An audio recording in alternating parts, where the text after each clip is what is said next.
Back when I did my Doctor Who Worlds in Time review, many commented that the game reminded them of Puzzle Pirates, which, despite blatantly stating that the game was developed by Three Rings, the developer of both games, I still was informed that Three Rings developed the game. Veritable cavalcade of information, internet comments can be. One thing I didn't expect was people to inform me of another Three Rings game, one drastically different from their other, more well-known outings. One that had been suggested to me several times before I even knew it was from the same developer. Wow, that was a lame intro. Well, in any case, this is the MMO Grinder, and it's time to look at Spiral Knights.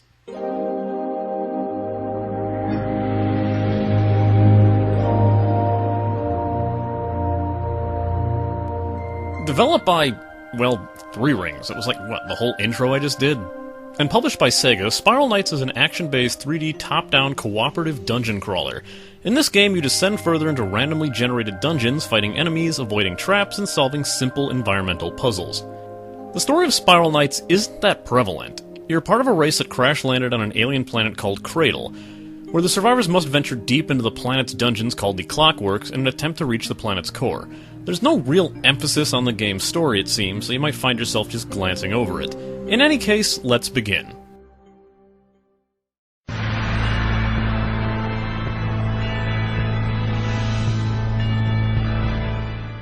Spiral Knights is done completely in Java, backed up by the fact that my Fraps files of the game were all named Java. The game is simple enough to run, and you can tweak the graphics and resolution in any way you'd want. The game keeps its graphics very simple. There's nothing really special going on with them, but oddly enough, they work well with this style. I wouldn't go as far to say this is a good-looking game, technically speaking, but the art style all meshes well together. It's really hard to explain. The game's interface is simple, even if I find parts of it mildly annoying. A lot of the time, menus are marked solely with symbols, with not as much of a short word or an abbreviation to explain what they do unless you click on them. There's been times I've clicked on a symbol I shouldn't have just because I had no idea what it did, or I misinterpreted the symbol. I know the game was designed with a younger audience in mind, but throwing a bone to those of us that can actually read would be nice. Dungeons take on multiple themes and styles, and while the layout changes a lot of the time, you will find yourself repeating the general themes. There's techno worlds, factory worlds, forest worlds, ice worlds, a lot of typical areas you'd see in video games. This game might not transport you to worlds you've never seen, but it all works, and I can't ask for much else in a game this simple.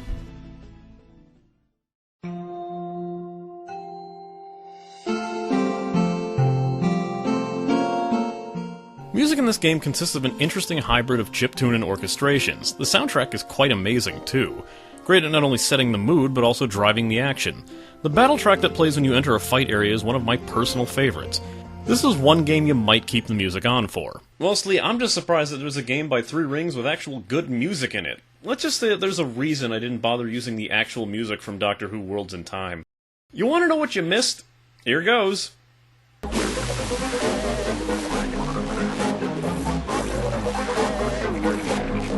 I can't hear anymore. It's just the same notes over and over. It won't stop. It won't stop. Make it stop, please. Make the damn music stop. It just keeps repeating over and over.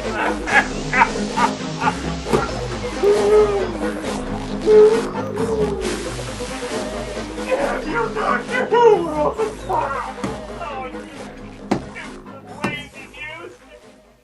God, who did Three Rings hire to do the music in that game anyway? Let's find out here.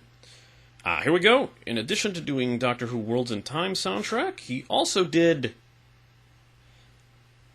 Spiral Knights. And Braid?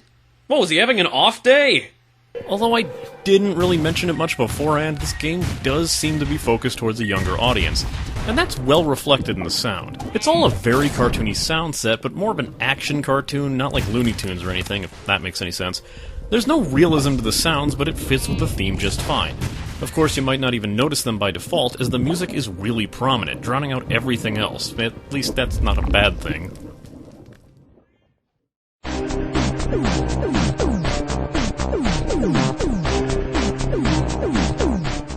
Hey, this is another one of those free on Steam games, so if you like that option, take it. Otherwise, head to the website and you can get it started from there, as it auto-runs the game through Java, and you can even connect to the game with your Facebook account. The first thing you'll be taken to is the character creation, which allows you to choose the style of your character's eyes, the look of their starting equipment, and your personal color, which your name, eyes, and armor trim will appear in. The naming system is awfully strict and weird in this game, as you can't have a capital letter anywhere but in the beginning of the name or after a space. The spaces have to be dashes, and you can't have less than 2 letters between spaces, and you can't use numbers, so Chaos D1 was right out. Starting out, you'll be taken to an early tutorial, an area where you've crash landed and the game walks you through the very basics. You can later on enter an advanced training area that takes you through the dungeon's features at your own pace. There are 2 simple ways to control in this game. First is pointing somewhere in relation to your character and holding the left mouse button to walk in that direction. Alternatively, you can use WASD to move around, while the position of your mouse cursor will cause you to face in that direction. Press the right mouse button to swing the sword or fire your weapon in the direction you're facing. Hold the mouse button to charge up your weapon for a powerful attack. You can also hit the X key to bring up your shield, but I prefer to relocate this to the spacebar as it's much easier to use in conjunction with the WASD controls. Originally, spacebar switches between weapons, but since the mouse scroll wheel does the exact same thing, I find it kinda redundant. The game features a rather simple equipment system. You have 2 slots for weapons, an armor and a helmet equipment slot, and a couple extra slots that you can unlock, like trinkets or extra weapon slots. There's also a screen where you can quickly change between armor sets you've set up, since there are times when different situations will require different loadouts. You can't change your weapons and armor once you've started the dungeon, but you can change your current set in the arsenal, which is a small box that appears in the beginning of each dungeon floor. You can also equip a costume piece of your armor and helmet to overwrite the piece that you're actually wearing if you like the look of one over the other. The 3 types of weapons in this game are swords, guns, and bombs, and you can only equip 2 at a time by default. Gear is categorized by levels, shown by the number of stars on each piece. Your character level is actually a matter of the gear you're wearing, not the actual level you've reached. And the dungeon's difficulty is scaled by what gear you're wearing. You gain bonuses by wearing all gear with at least a certain level, and the game treats it as reaching the next level of gameplay. Okay, time to explain dungeons, called the Clockworks in this game, and how they work. When you enter a dungeon, you navigate through the area until you've reached a locked gate, and then you find the means to open it up. Keep heading through the dungeon until you find your way to the elevator and the next level of that dungeon. Gates are usually opened in a number of ways, like killing all the enemies in the room, lighting a candle, hitting a switch, stepping on a hidden switch you can reveal by busting open blocks in the room, or even finding a large statue to push down on a pressure plate. Something seems oddly familiar about this. The dungeons are also littered with traps, like spike plates, pools of acid, exposed electrical panels, some of which will add status effects to you as well as taking away hit points. There are also different types of blocks, some that might explode, some that cause all adjacent blocks to vanish, and some even filled with treasure. While the game might seem a bit too easy when starting out, deeper levels of a dungeon do not mess around, and the game gets very stingy with health. Better gear is essential for survival. Oh yeah, one thing about the elevators, most of them have a cost of 10 energy to go down to the next level. What's energy? Well, energy comes in 2 forms in this game, Crystal and Mist. Mist energy is the blue bar at the bottom of the screen that stops at 100. It replenishes slowly throughout the day, taking about 20 hours to replenish the bar from empty to full. Crystal energy is gained through buying it in the cash shop. Yes, this game, like Doctor Who Worlds in Time, limits the amount you can play it per day by giving you a limited amount of stamina in which to play with. I'll get more into how this works in the cash shop, though. Occasionally you will find mist tanks that will replenish your mist energy to full, and you can earn mini mist tanks that add 15 energy to your mist level just by getting friends to sign up for the game. Loot in the game comes in a few collectible forms. First and foremost is crowns, the currency in Spiral Knights. Crowns can be used to purchase some items, used as a cost in crafting items, and the main form of currency for trading items on the auction house. You can also trade them for energy, but again I'll talk about more of that in the cash shop. You'll find glowing orbs called heat, usually when enemies are killed or from some boxes. Heat is similar to experience points, but they don't appear in any numerical form, just a slowly growing fireball on the interface. At the end of each section, your heat is transferred to all of your weapons and equipment, where they can gain levels up to 10, and increasing their overall effectiveness. Health in this game is represented by the bar on the bottom of the screen, with smaller bars can be taken off in half or full increments. Health can be replenished by hearts. Nah. Each heart replenishes 1 bar of life, but later on you might find better versions of hearts that replenish 2 or more at a time. Your life meter increases depending on the gear that you're wearing, and you can also pick up a heart tank in the dungeon that will increase your life meter for as long as you're within that dungeon. If you run out of hit points, you can choose to spend an increasing amount of energy to revive, head back to the main town, or have a party member revive you by spending half of their current life points. You can also find a few things like vials, which can be used as status-afflicting weapons you can toss at enemies, or pills to replenish your health or even cure you of a status effect. Since I didn't mention what status effects are in this game, these are conditions that your knight can be afflicted with that will have various effects. Poison keeps you from being able to heal. Curse causes you to take damage when you use a certain weapon. Shock stuns you randomly, and fire chips away at your health, but you can run into other enemies for a chance to set them on fire as well. You'll also find the occasional material items, which are often used in crafting, and tokens which can be traded for powerful equipment and rare crafting items. Speaking of crafting, the system in the game is pretty simple, but it's costly.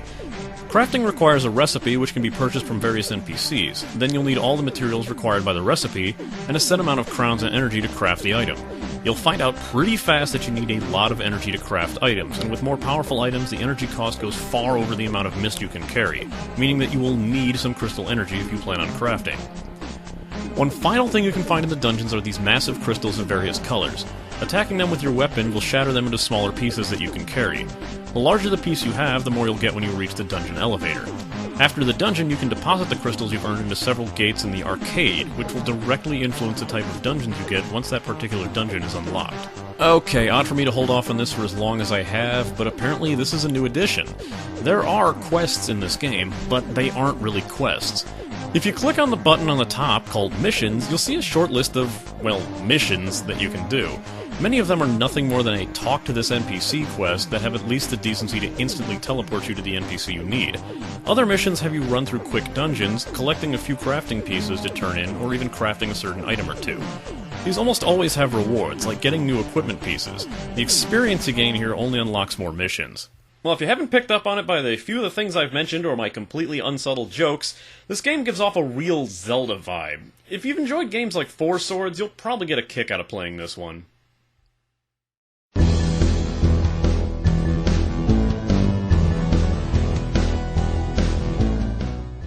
I don't have too much to say about community, so I held off on this one until now.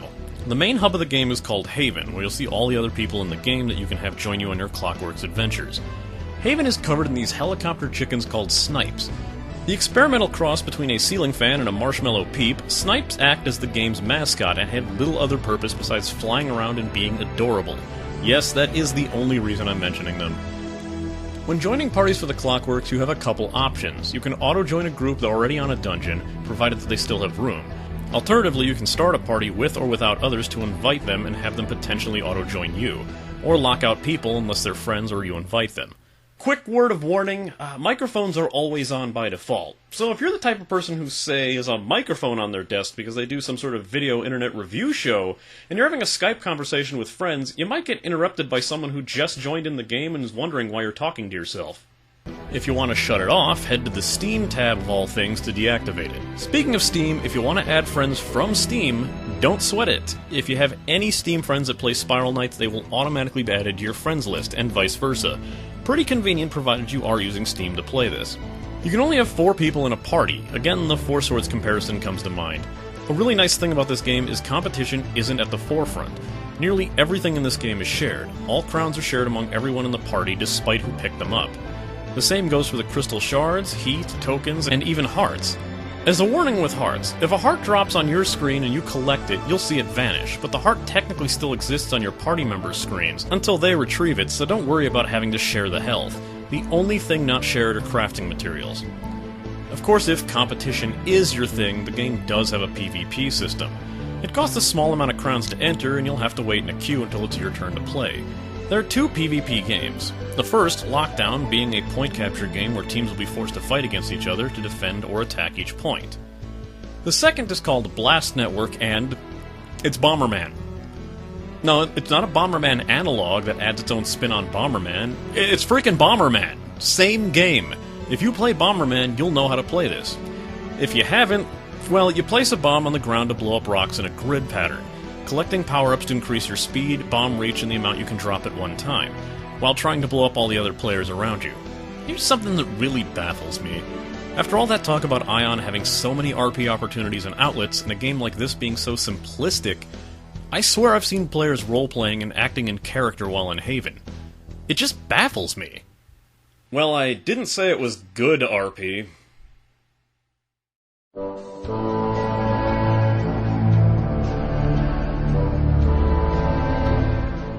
Okay, finally time to explain the thing that got half the comment section on my site in an uproar. The cash shop system in the game will probably make or break you. In order to get most things in this game, you will need energy, be it crystal or mist. In order to get crystal energy, you can purchase it with real cash in several increments, or use the crowns you've collected to purchase some, but the exchange rate there is atrocious. Energy comes in several packages, some even offering bonus items on top of them, like elevator passes, which allow you unlimited access to elevators without having to pay the energy cost, but these have a rental limit on them. The thing about energy is, it's not that painful. Unless you plan on crafting all the things, reviving from death constantly, or consistently blowing energy by exchanging it for crowns, it's gonna last you a while. I spent less than $10 to net myself 3,500 energy, gave 1,000 of that to Mega G-Wolf, crafted several higher-end items on accident, spent a massive portion reviving my completely incompetent party during a dungeon run, and I still haven't run out. If you remember the Chronon system from Doctor Who Worlds in Time, it's the same deal. If you're playing the game just to play the game, energy purchases should last you a good while. One other thing of note you can purchase are the expansions, which grant you more levels and missions in the game. It's not that much, so if you're really into the game, this might be a good option for you. Running entirely on Mist will feel really limiting though, so if you're going fully free to play, you might not enjoy this game so much.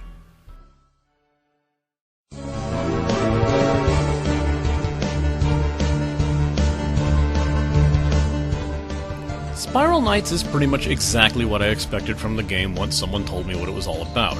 It's a fun, casual distraction that does end up providing some real challenge when you get into the meat of it. Of course, the limit on energy might turn people away, but I didn't mind dropping a small amount of cash to have a bit more fun with the game. Here's my final rating. If you're a fan of the Legend of Zelda 4 Swords games, this game might not be as puzzle-heavy, but the spirit remains the same, and you shouldn't feel out of place. The game is very simple to play, not ever getting too confusing, save if you start digging into the crafting and crystal systems. It's also a very casual game that doesn't take up much room, making it perfect for hopping in and out of when the urge to play strikes you. Since some crafting is impossible without crystal energy, if you plan on getting into the crafting, you're probably gonna need to drop some cash on the game. Another decent buy would be the elevator pass, as the most likely thing you'll be wasting energy on is elevator energy costs, and bypassing that can let you keep your mist energy for more useful things. Even buying a bit of energy can last you quite a good while as long as you're not completely careless with it, so keep in mind if you just want to play the game, you'll be able to last quite a while. If being seemingly forced into paying for energy that isn't mist, and looking how low your energy limit is when it's free, you might want to pass this one up if you feel the game is limiting you too much. Play for a few dungeons and it might seem that the game is starting to feel repetitive. Dungeons may look vastly different at times, but only a few are drastically different in their playstyle. The game unshakingly seems geared toward a younger player base, and a younger player base it seems to have. You might feel better playing the game with a group of Steam friends if you're not willing to rely on the game's community to carry you through. Next time, I'm torn. I'm really not entirely sure what I want to do. I keep pushing one title back because I find something else to do every time, but considering what people were telling me in the Ion review, I should probably look into something right quick.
god.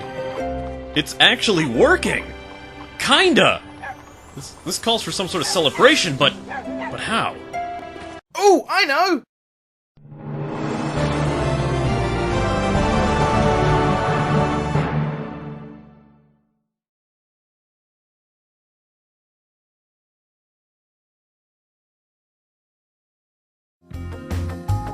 Demontia!